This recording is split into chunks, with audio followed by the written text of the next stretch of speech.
인권, 정의, 평화를 지향하고 국민과 소통하는 방송 CNN 21 방송. CNN 21 방송은 지오그룹, 3.1운동 유네스코 등재 국회기념재단, 대동문화재단과 함께합니다. 한발 빠른 뉴스 채널, 세상을 바꾸는 힘. CNN 21 방송. 반갑습니다. 반갑습니다. 네, 본인 좀 소개 좀 해주시죠. 예, 저는 광주교대 6대 총장을 지냈고 현재는 광주교대 교수로 재직하고 있는 이정선입니다. 지난 2018년 광주교육감 후보로 나왔다가 까딱하면 될 뻔했던 아깝게 낙선을 한 경험도 있고요. 그 이후에 우리 광주 교육 발전을 위해서 뭐를 어떻게 해야 했으면 좋을 것인가에 대해서 많은 공부를 좀 했습니다. 인생에 뭐 한 번에 다 되는 게 있겠어요? 뭐 고생도 하고 또 아픔을 겪다 보면 절치부심하고 이러면서 세상에 가는 거라고 생각을 합니다. 네네. 원래 고향은 어디신가요? 네, 저는 순천인데요. 조금 전에 귀한 말씀 해주셔서 제가 또 좌우명으로 삼고 있는 게 그 소크라테스의 말, 시련받지 않는 삶은 가치가 없다. 그래서 이러한 시련이 오히려 더 큰 사람을 만들지 않는가. 저도 그렇게 긍정적으로 생각하고 있습니다. 순천에서 그러면 이제 광주로 오신 건가요? 저는 순천에서 초, 중, 고등학교까지 마쳤고요. 그리고 이제 서울에 만행열차를 타고 대학은 서울에 가서 마쳤고. 자, 지금은 이제 광주에 오셨어요. 네네. 그동안 수많은 제자들을 가르치셨을 텐데 그 제자들에게 늘 스승, 선생님, 학우님은 어떻게 살아야 된다고 이렇게 교육을 하셨습니까?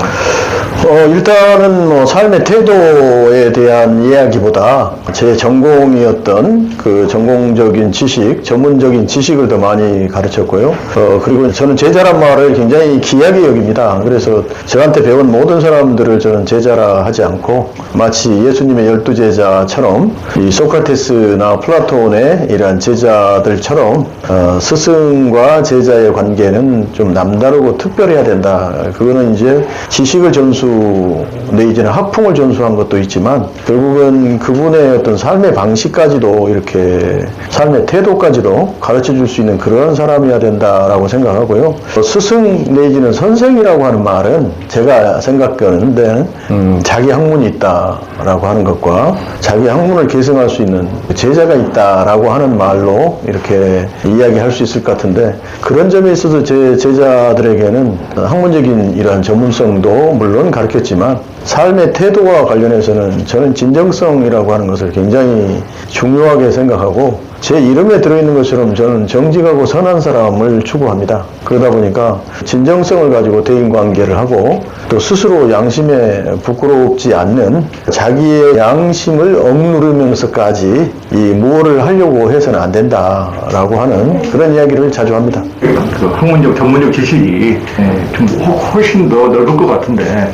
그렇지도 않습니다. 아까 말씀하신 네. 그 후배들, 네네. 그 제자들이라고 한다고 했잖아요. 네네. 우리가 한 세상 지금 살아가면서 어떤 스승님, 어떤 선생님도 후생과의 청출 어람을 원하지 않을까요? 당연히 그러겠죠. 저도 실은 제가 학생들 논문 지도할 때는 제가 다 글을 봐줍니다.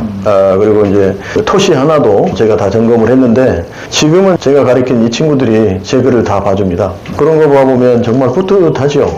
이러한 제자들을 양성할 수 있었다라고 하는 건 인생에 굉장히 큰 행운이고 아까 이야기를 했습니다만 저는 제가 가르친 우리 교대에는 박사과정이 없습니다. 석사과정밖에 없는데 그럼에도 불구하고 더 공부를 해가지고 제 밑에서 공부한 사람 중에 박사가 12명이나 이렇게 나왔습니다. 그런 것들은 뭐 어마어마한 저의 자산이자 저의 어떤 인생의 삶에 있어서 가장 큰 행복을 주는 이런 것 중에 하나죠. 앞으로 총장님께서 생각하시는 광주에 계시는 여러 선생님들 이분들이 어떤 삶을 꿈꾼다고 생각을 하십니까? 이제 모든 선생님들은 다양성의 시대이니까 다양한 삶을 이렇게 살아가실 거고요. 또 자라난 아이들도 같은 눈으로 세상을 볼 수는 없기 때문에 다양한 눈으로 다양한 방식으로 세상을 볼 거고 따라서 선생님들도 이 다양성의 시대에 다양한 관점에서 세상을 살아갈 수 있도록 준비를 해야 될 거고 또 우리 학생들에게도 그러한 다양성의 시대 특별히 이제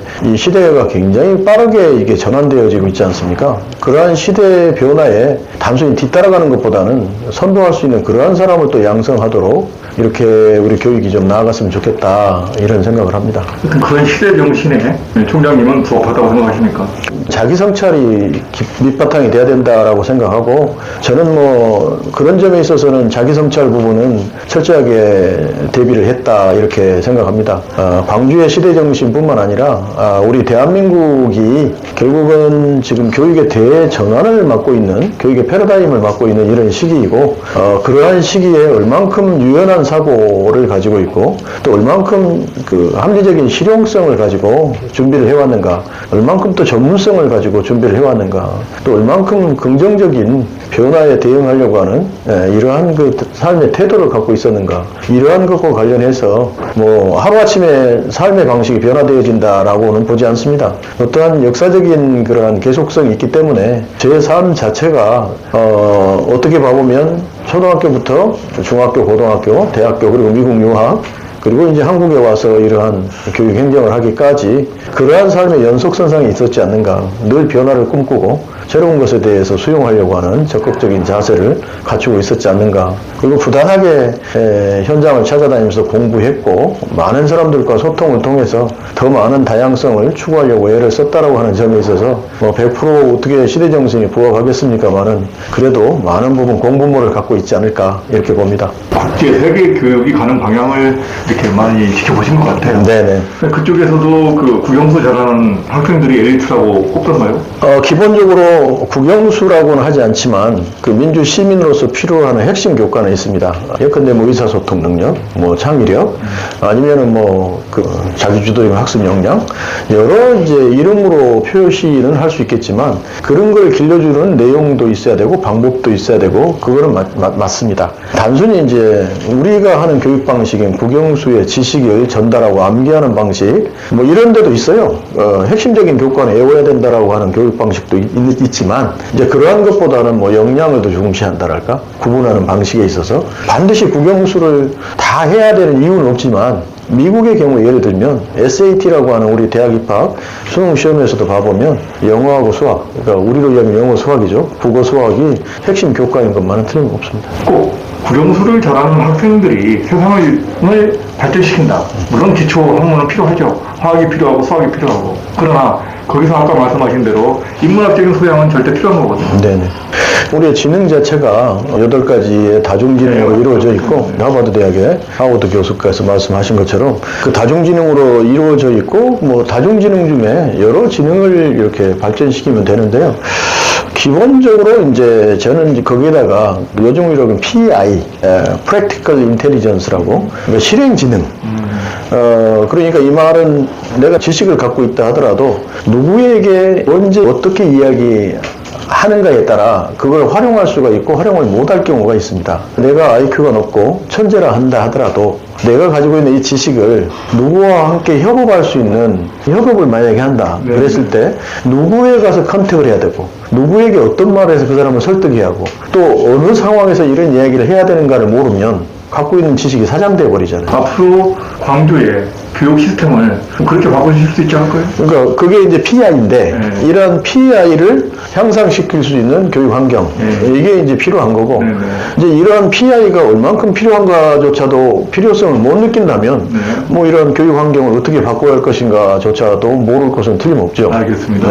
외국의 경우 교육을 이념이나 뭐 사상 정치권이 개입돼서 이거를 바꾸려고 하는 거예요.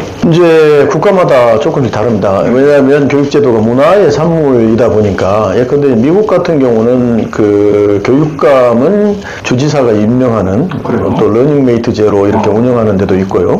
교육과 정치를 완전 분리하는 데도 있습니다. 이제 세계가 워낙 다양하다 보니까 어느 것이 옳다 그러다라고 말할 수 없고 그 문화에 어떤 것이 적합한가에 따라 다르겠죠. 민주주의도 마찬가지 아닙니까? 예컨대 우리나라는 미국식의 양당제 그리고 미국식의 4년 중임제 대통령제를 선택하고 있지 않잖아요.